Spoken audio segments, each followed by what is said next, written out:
Disclaimer: This channel does not promote any violent, harmful, or illegal activities. All content provided by this channel is meant for an educational purpose only. नमस्कार, मैं हूं आपके साथ अंकिता और आप देख रहे हैं एसके लाइव। आइए एक नजर डालते हैं आज के न्यूज हेडलाइंस पे। मुर्शिदाबाद हिंसा पर ममता बनर्जी की सख्ती, एसआईटी जांच, कहा मैं जाऊंगी मुर्शिदाबाद। शिक्षक भर्ती घोटाले में सुप्रीम कोर्ट ने शिक्षकों को दी बड़ी राहत, दिसंबर तक कर सकेंगे काम। वक्फ अधिनियम विरोध और मुर्शिदाबाद हिंसा पर बोले राज्यपाल, मुर्शिदाबाद जाकर लेंगे जायजा। भाजपा और तृणमूल हिंदू मुसलमान धर्म के नाम पर राजनीति कर रहे हैं, मोहम्मद सलीम ने लगाया आरोप। This program is brought to you by dear साप्ताहिक लॉटरी केवल 100 रुपैयामा अनि जित्नुहोस् पहिलो पुरस्कार 1 करोड रुपैयाँ। डियर साप्ताहिक लॉटरी, भाग्य बदलिने बाटो। अब देखते हैं खबरें विस्तार से। मुर्शिदाबाद हिंसा पर मुख्यमंत्री की सख्ती, एसआईटी जांच, पीड़ितों को नए घर, विश्वास बहाली पर दिया जोर। मुर्शिदाबाद में हिंसा को लेकर पश्चिम बंगाल की मुख्यमंत्री ममता बनर्जी ने कहा, मैं मुर्शिदाबाद जाऊंगी। मुर्शिदाबाद में अशांति की जांच के लिए एक एसआईटी का गठन किया गया है।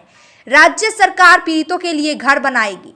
प्रशासन मुर्शिदाबाद के लोगों का विश्वास बहाल करने की कोशिश कर रहा है।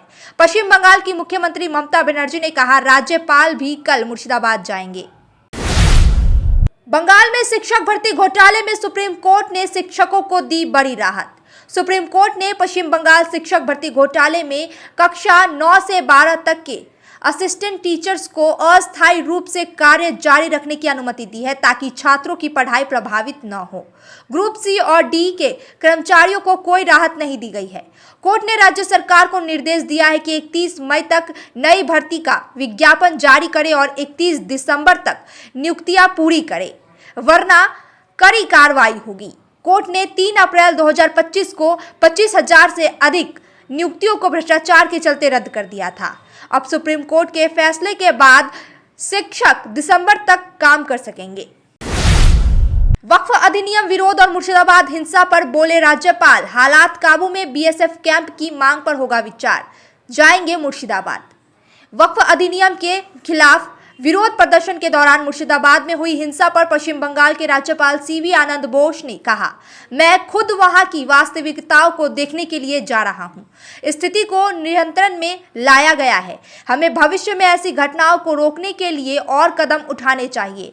मैं निश्चित रूप से मुर्शिदाबाद का दौरा करूंगा। क्षेत्र के लोगों से वहां बीएसएफ कैंप बनाने का अनुरोध करूंगा।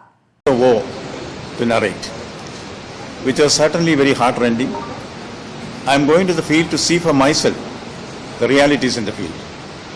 Only then I will be able to make up my mind on the future course of action and give reports to whoever is concerned to implement things.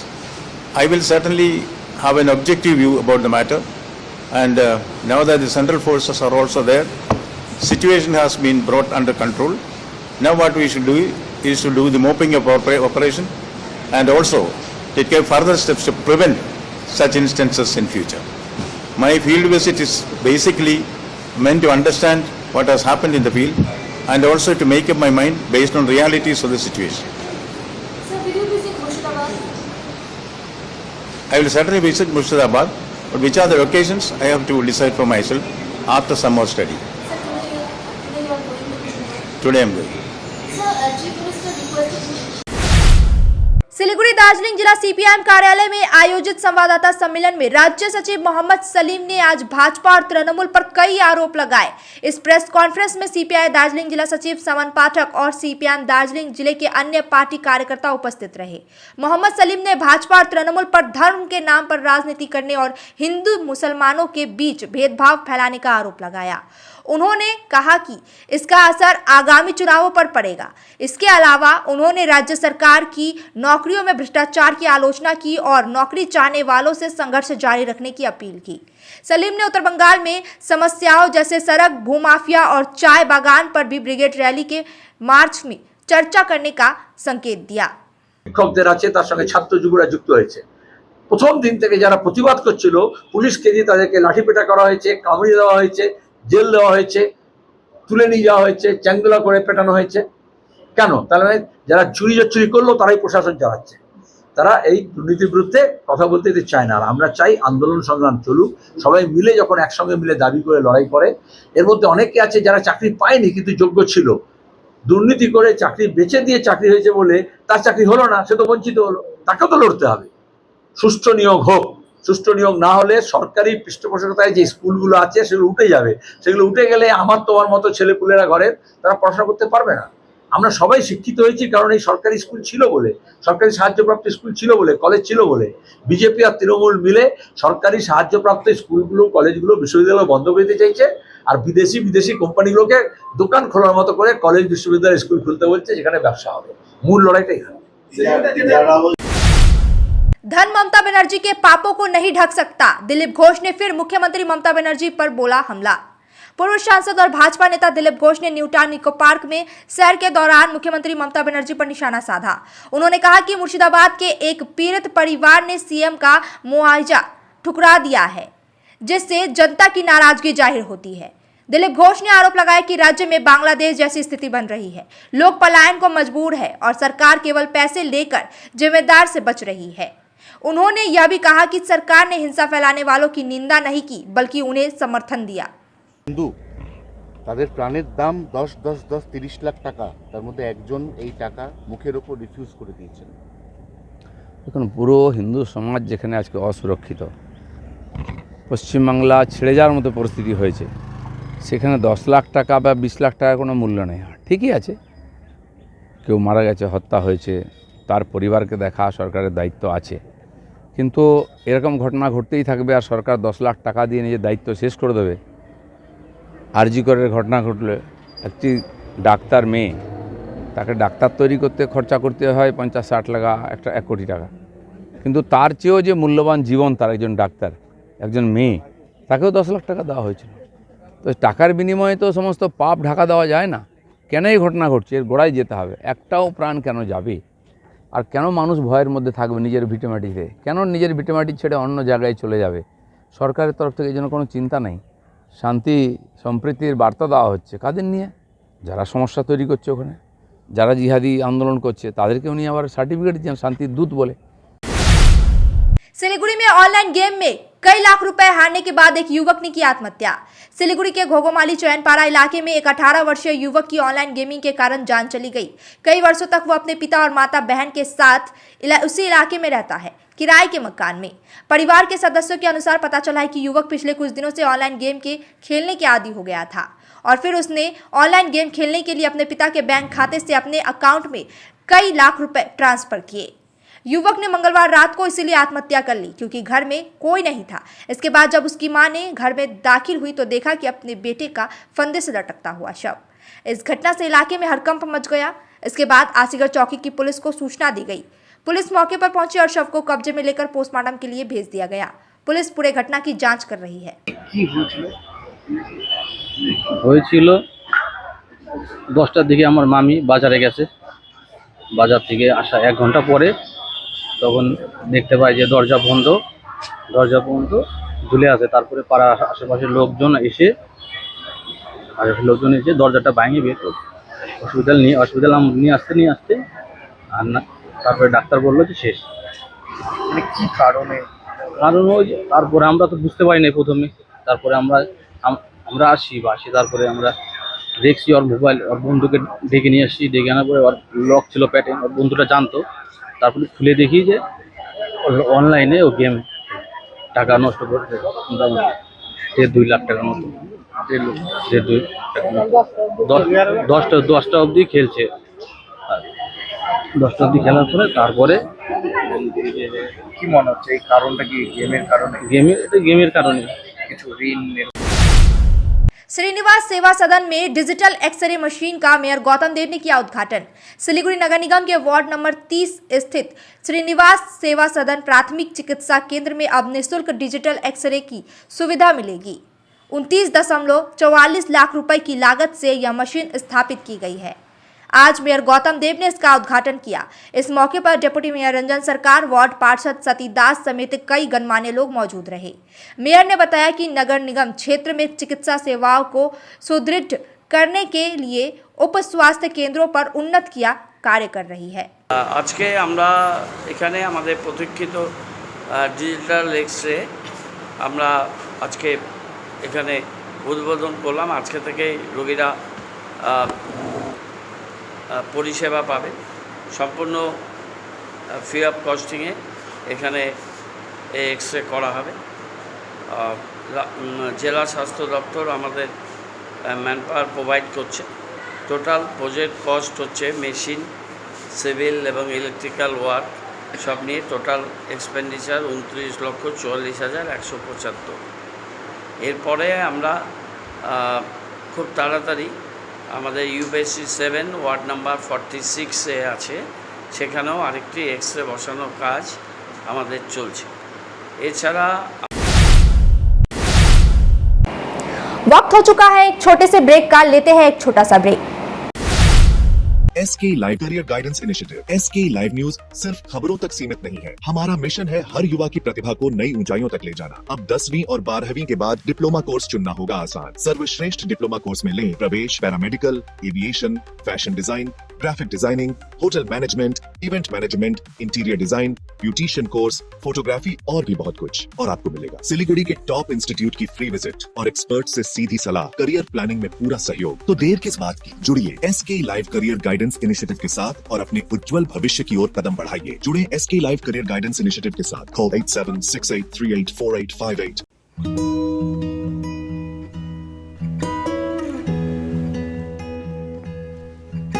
समय में रोपे को बिरु वाले बेला बेला मलजल पाए एक दिन रूख भैरो फल फूल दिन तेसरी नहीं SIP में ससानु रकम लगाउनु गर्दी गरी ती रकम हरू भविष्य में ठूलो रूप लिन सक्छ एवं तपाईले धनवान पनि बनाउन सक्छ।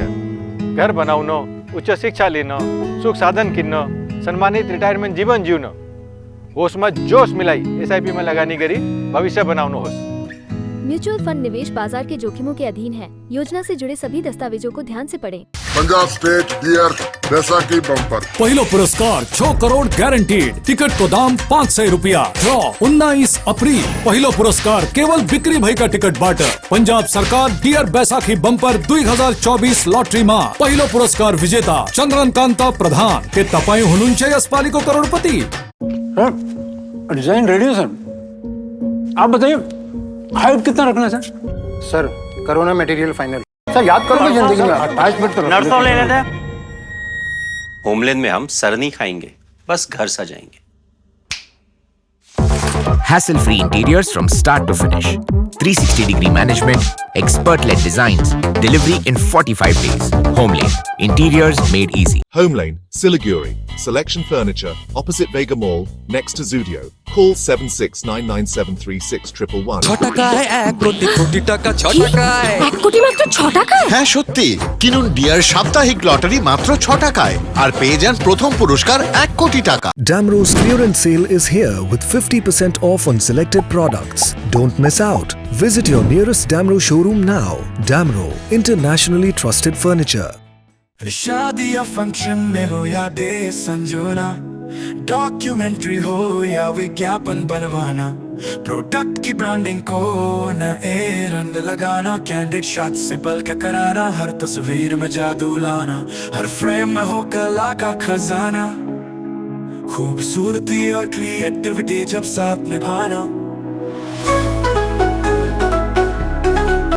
सारांश में फोटोग्राफी या सिनेमाटोग्राफी हो करवाना तो सम्मानी डिजिविजन में ही आना। सम्मानी डिजिविजन हर याद को बनाए खास। कॉन्टैक्ट 9434023813। ब्रेक के बाद खबरें विस्तार से। एबीवीपी के सदस्यों पर पुलिस ने किया लाठीचार्ज, कई हुए घायल। कुछ बिहार में अखिल भारतीय विद्यार्थी परिषद के विरोध कार्यक्रम में पुलिस ने लाठीचार्ज किया। इसको लेकर इलाके में काफी तनाव का माहौल बना हुआ है। जानकारी के अनुसार एबीवीपी के सदस्यों जिला शासक कार्यालय पर विरोध प्रदर्शन करने गए तो पुलिस ने उन पर तुरंत लाठीचार्ज करना शुरू कर दिया और वहां से हटा दिया। कई लोगों को गिरफ्तार किया गया, जबकि कई अन्य पुलिस की पिटाई से बचने के लिए पानी में कूद गए। बताया गया है कि उनमें से कई लोग घायल हो गए हैं। 2 बच्चों सहित 4 बांग्लादेशी गिरफ्तार। 6 साल से भारत में रह रही थी महिला। जलपाईगुड़ी के भारत बांग्लादेश सीमा पर मानिकगंज से सटे इलाके में 2 बच्चों सहित कुल 4 बांग्लादेशियों को उस समय गिरफ्तार किया गया जब वे बांग्लादेश स्थित अपने घर वापस जा रहे थे। पुलिस ने उन्हें हिरासत में लेकर पूछताछ की तो पता चला कि सोहिना अख्तर नाम की महिला 6 साल से राजस्थान के एक युवक से शादी कर भारत में अवैध रूप से रह रही थी। महिला 6 साल पहले अवैध रूप से भारत में घुसी थी, यहाँ पर अपने पति के साथ परिवार शुरू कर दिया। शादी के बाद उनके 2 बच्चे हुए। वह वापस बांग्लादेश जाने की कोशिश कर रही है। गिरफ्तार किए गए मुन्ना खान ने महिला का देवर होने का दावा किया है, लेकिन महिला का पुलिस का दावा है कि दोनों बांग्लादेश के दिनाजपुर जिले के रहने वाले हैं। गिरफ्तार लोगों को जलपाईगुड़ी अदालत में पेश किया गया। 6-7 বছর আগে কোন দিক দিয়ে আসছিলেন? সেটা বলতে পারবো না, আমার হাজবেন্ড নিয়ে আসছিল, তারপরে আমি আর যাইনি বাংলাদেশে। আচ্ছা, তারপরে আর বাংলাদেশ যান নাই? আমার বাবা মার সাথে কোনো কন্ট্যাক্ট হয় না। মানে আজকেই যাচ্ছিল প্রথম নাকি? কালকে যাওয়ার কথা ছিল, কিন্তু দালাল নিয়ে আসে মাঝ রাস্তায় ছড়াইতে চলে গেছে। দালাল? আচ্ছা। 6-7 বছর আগে যখন আসছিল ভারতে তখন কি কোনো কাগজপত্র দিয়ে আসছিল? না, তখন আমার হাজবেন্ড ছিল, ও আমাকে নিয়ে আসছিল। এইটা কি হয় তোমার পাশে? আমার দেবর। হাজবেন্ডের নাম কি? আমার হাজবেন্ড আক্তারুল। হাজবেন্ডের বাড়ি কি ভারতেই? রাজস্থানে। রাজস্থানে। আর তোমার নাম কি? আমার নাম সোহানা আক্তার। সোহানা আক্তার। फांसीदेवा ग्रामीण अस्पताल में चिकित्सकीय लापरवाही का आरोप, अस्पताल में हंगामा। सिलीगुड़ी संलग्न फांसीदेवा ग्रामीण अस्पताल में चिकित्सकीय लापरवाही का मामला सामने आया है। पेट दर्द की शिकायत के चलते भर्ती कराए गए 72 वर्षीय मरीज मोहम्मद तमीज उद्दीन की मौत को लेकर परिजनों ने अस्पताल में जमकर हंगामा किया। कथित तौर पर उन्हें भर्ती तो किया गया, लेकिन बिना इलाज के ही वापस भेज दिया गया। आज सुबह जब उनकी मृत्यु हुई तो परिवार स्तब्ध रह गया। जब स्थिति गर्मा गई तो पुलिस घटनास्थल पर पहुंची। हालांकि स्वास्थ्य विभाग ने चिकित्सा लापरवाही के आरोपों से इनकार किया है। পরিস্থিতি তৈরি হয় রোগীর পরিজনদের মধ্যে। একজন রোগী মারা যায় বলে অভিযোগ, চিকিৎসায় গাফিলতির অভিযোগ করেছেন তারা। যে ডাক্তার আজকে ডিউটিতে ছিলেন তার বিরুদ্ধে আগেও অভিযোগ ছিল। কি বলবেন? দেখুন, এটা একটা আজকে পেশেন্ট মারা যায়, কালকে উনি ভর্তি ছিলেন এইচজি নিয়ে, বয়স্ক পেশেন্ট। তো আজকে ডেথ হয় ওনার। তো এরকম কোনো ব্যাপার নয় যে নেগলিজেন্স বা এরকম কিছু নয়। এইচজি নিয়ে ভর্তি হয়েছিলেন, সাডেন কার্ডিয়াক অ্যারেস্ট বা কার্ডিয়াক কন্ডিশন আন্ডারলাইন কিছু ছিল, তার জন্য সাডেন ডেথ ওনার হয়েছে। তো এতে নেগলিজেন্সের কোনো ব্যাপার এর মধ্যে নেই। আর ডাক্তারবাবু তো খুবই সিনসিয়ার আমাদের, ওনার সম্বন্ধে মানে খুব কম বললেই হয়, যথেষ্ট সিনসিয়ারলি উনি ডিউটি করেন। এ নিয়ে অভিযোগের কোনো মানে হয় না। এর আগেও এই ডাক্তারবাবুর বিরুদ্ধে বিভিন্ন ধরনের অভিযোগ না, নো কমেন্টস। এটাতে अपने ही राज्य में शरणार्थी का जीवन जीने को मजबूर है लोग। शमशेरगंज और धुलियान में अभी भी शांति कायम होने का इंतजार। मालदा के परलालपुर हाई स्कूल में मुर्शिदाबाद के शमशेरगंज और धुलियान से आए लोग शरणार्थी के रूप में रह रहे हैं। हिंसा के डर से उन्होंने गंगा पार कर स्कूल में शरण ली है। हालांकि उनके पास घर और जमीन होने के बावजूद वे पुलिस निगरानी में रह रहे हैं। अपने जीवन अपने परिजनों से मिलने तक उन्हें कठिनाई हो रही है। शरणार्थियों का कहना है कि मुर्शिदाबाद में अभी भी हालात सामान्य नहीं है और भय का माहौल बना हुआ है। लोगों ने क्षेत्र में पुलिस और बीएसएफ की तैनाती की मांग की है। নোটিশ দেখা গেল, সেখানে দেখা যাচ্ছে 16 থেকে 20 তারিখ পর্যন্ত রেলগেট বন্ধ থাকবে, কি বলবেন এই বিষয়ে? ও আমাদের ওই লেভেল ক্রসিংয়ে ওই আপনার রেল লাইনটা কিছুটা বসে গেছে, সেই জায়গাটাকে উঠাতে গেলে তো সময়ের দরকার, আর আপনার সময়টা একটু বেশি করে লাগে, সেই জন্য রাত্রেবেলা কাজটা হবে। সেটা আপনার 16 তারিখ আর 20 তারিখ রাত্রি 9টা থেকে সকাল 5টা অবধি যানবাহন বন্ধ থাকবে। তার জন্য আমাদের নোটিশ দেওয়া হয়েছে। কোন দুটো দিন বন্ধ থাকবে? আপনার 16 তারিখে, মানে আজকে আর 20 তারিখ? হ্যাঁ, আর 20 তারিখ। আর যারা যে সমস্ত এই সববাহী গাড়িগুলো আসবে সেক্ষেত্রে সেটাকে আমরা চেষ্টা করি, আমাদের তো লেবার প্রচুর থাকে, কোনো রকম করে পাস করানোর চেষ্টা করি সববাহী। হ্যাঁ, চেষ্টা। কোন গাড়িগুলো? সববাহী গাড়িগুলো, ইমার্জেন্সি গাড়িগুলো যেগুলো আছে সেগুলো চেষ্টা করি, সেগুলোকে ছেড়ে দেওয়া হয়। হ্যাঁ, আপনার নাম? ছেড়ে দেওয়া হয় বলতে আমরা চেষ্টা করি যতটা পারি ছেড়ে দিই, আমরা ওটাকে আটকাই। আপনার নাম? আমার নাম প্রদীপ মন্ডল। আপনি এখানকার ইনচার্জ? एनआरसी पार्ट 2 करना चाहते हैं तृणमूल बीजेपी, मालदा के सांसद इरशाद खान चौधरी ने दिया दावा। दक्षिण मालदा के सांसद इरशाद खान चौधरी ने भाजपा नेताओं सुकांत मजूमदार, दिलीप घोष और अर्जुन सिंह के खिलाफ शिकायत दर्ज कराने की घोषणा की। उनका आरोप है कि भाजपा और तृणमूल 2021 के लिए एनआरसी का दूसरा भाग तैयार कर रहे हैं, जो समाज को सांप्रदायिक आधार पर बांटने का प्रयास है। उन्होंने मुख्यमंत्री पर भी वोटों के लिए विभाजन फैलाने का आरोप लगाए और कहा कि अगर पुलिस साबित करती है तो उनको हिंसा में शामिल थे तो वे इस्तीफा देंगे। আমি বললাম বিজেপি যেহেতু মন্ত্রী সুকান্দার মজুমদার যেহেতু খোলাখুলি এবং অর্জুন সিং এবং আরো লিডার যারা দিলীপ ঘোষ যারা কমিউনাল কথা বলেছে, ওদের কথা হচ্ছে বেআইনি কথা, ইনসাইট টু রাইট কথা। এইভাবে আমাদের সংবিধানের আন্ডারে বা আমাদের ক্রিমিনাল কোডের আন্ডারে ওনারা এরকম কথা বলতে পারে না। একটা রায়াট টোন এরিয়া আপনি এসে আর বলছেন হাসপাতাল ধরেন, এটা আমাদের দেশে অ্যালাউড নেই। তার জন্য কালকে এফআইআর আমরা যাব থানা, ইংলিশ বাজার কটা নাগাদ 3:30 মোটামুটি আমাদের প্রোগ্রাম আছে, তো ওটা করব। আর মুখ্যমন্ত্রী যে বলেছি তার জন্য আজকের রেসপন্স আমি খুব দুঃখিত আছে যে মাননীয় মুখ্যমন্ত্রী লোকালরা যদি চায় তাহলে কেন হবে না, কারণ যখন মুখ্যমন্ত্রী নিজে অ্যালিগেশন বলছে যে এ খারাপ করেছে ও খারাপ করেছে। माटीगढ़ा पुलिस ने 908 ग्राम मादक पदार्थ के साथ 3 लोगों को किया गिरफ्तार। माटीगढ़ा पुलिस ने उत्तर बंगाल विश्वविद्यालय के गेट नंबर 1 के पास से 908 ग्राम ब्राउन शुगर के साथ 3 लोगों को गिरफ्तार किया। मालदा के कालियाचक से आए रहीम शेख ने यह मादक पदार्थ सिलीगुड़ी में बेचने की योजना बनाई थी। गुप्त सूचना के आधार पर पुलिस ने कार्रवाई कर रहीम को पकड़ा, साथ ही ड्रग लेने आए मोहम्मद अहमद और अमर राउत को भी गिरफ्तार किया गया। उनके पास से एक स्कूटी भी जब्त की गई। पुलिस मामले की जाँच कर रही है। वक्फ एक्ट को निरस्त करने की मांग में निकाली गई रैली। जलपाईगुड़ी में वक्फ संशोधन कानून को निरस्त करने की मांग को लेकर आज एक रैली निकाली गई। धूपगुड़ी ब्लॉक इमाम और मुज्जिन एसोसिएशन की ओर से डाक बांग्ला मैदान से यह रैली निकाली गई, जिसमें करीब 7000 लोग शामिल हुए। वसीम अहमद और मौलाना अनुमुल रहमान ने वक्फ कानून पर आपत्ति जताते हुए कहा कि यह कानून बहुसंख्यक हिंदू सांसदों द्वारा पारित हुआ और इसे रद्द किया जाना चाहिए। उन्होंने सभी समुदाय को शांतिपूर्ण से अस्तित्व की अपील की।